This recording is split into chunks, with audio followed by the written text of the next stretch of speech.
Well, I thought, okay, at least we got one good match on this pay-per-view. Decent main event, 8-man, whatever. And then I was suddenly informed that wasn't the whole show. And I'm thinking, what the wait? That's not the main event. The main event was Pockets and the Plumber.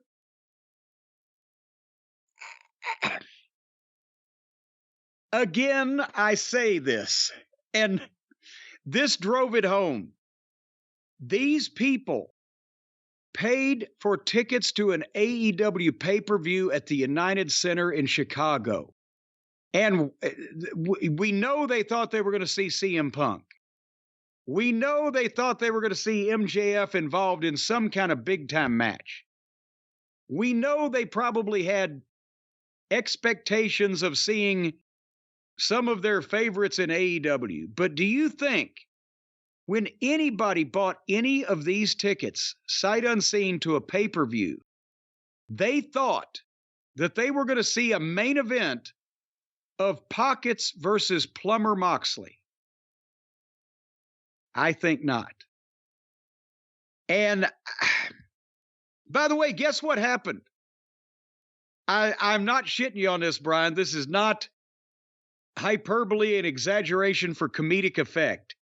As soon as they popped up the graphic that said Pockets versus Plumber for the A&P title or whatever, my DVR froze, not because it was out of time.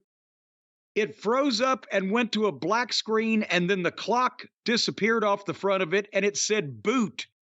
It was, for whatever reason, it automatically went into reboot mode. And it took 10 minutes to go through the rebooting process so that I could go back to the It was trying to tell me, for my own good, Jim, you don't want to see this. And it was right. A balding plumber challenged the company mascot for a meaningless title belt in the main event of the second pay-per-view that they have done in 7 days, 8 days. And they expected people to pay for this, or in whatever method they bought this, purchased this, or streamed this, and accept that. Talk about Seth Franklin Rollins and Shaky Nakamura not being a pay-per-view main event.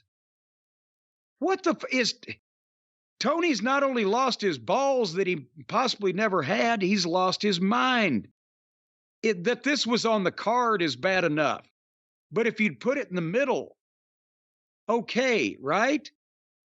But the main event, will anybody in Chicago ever forgive him that had money invested in this? Sure. Wrestling fans are fickle. They'll be back.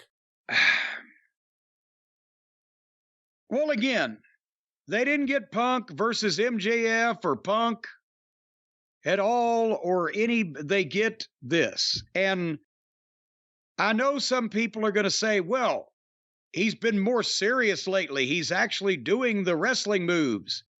If a chimpanzee can do the wrestling moves, doesn't that just devalue the business as a whole rather than make the chimpanzee a star?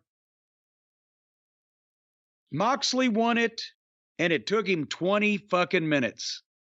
But he didn't bleed. Pockets did. And they kicked out of everything.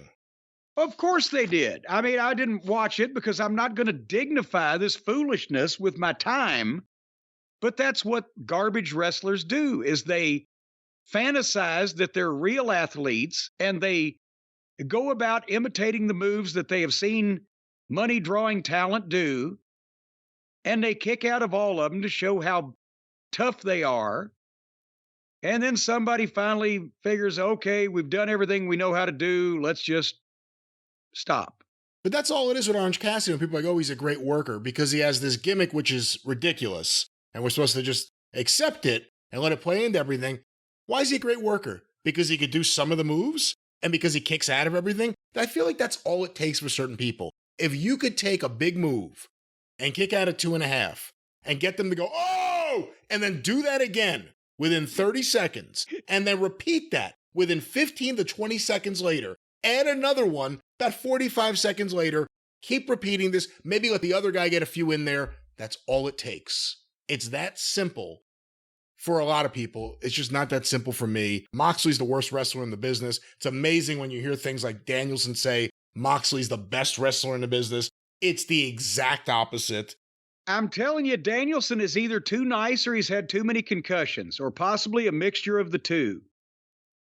Because he's involved in a bunch of shit that a guy with his talent could easily say no to and shouldn't be anywhere near. And the plumber is one of them. They fit like oil and fucking crankcase solution. Before we wrap this up, just one quick note. I did watch some of the... Are we almost there? Yeah, well, that was the main event, right? This is it? Holy man. No, it wasn't the main event. It was the last match. Go ahead.